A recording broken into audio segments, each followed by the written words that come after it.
boqqan, shu odamlar olgan orqasidan antibiyotik qilganman. İloji bo'lsa hali chet eldan kelgan chet elliklar ham yeb ketsin deb yuraman. Tashlansiz. Nima mazasi yaxshi, Allohning qudrati bilan qilgandaqa qilaman. Bir mo'jiza bo'lib chiqadi-da. Endi nasib qilsa, hech nasib qilsa, Xudo xolasa tatib ko'rasizlar. Hozir endi ro'za bo'lib qoldi. Bor mehrimni berib tayyorlashga harakat qilaman. Necha yildan beri somsa sotaman dedingiz?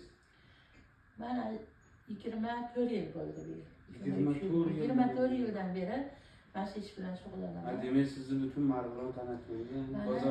Bozorda, Farg'ona bozorida ham sotganman.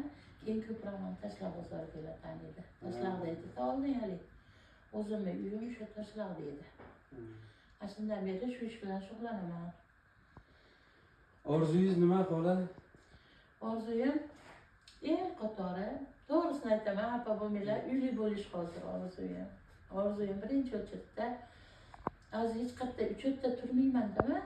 Umuman bir joyga borib dardimni aytolmayman.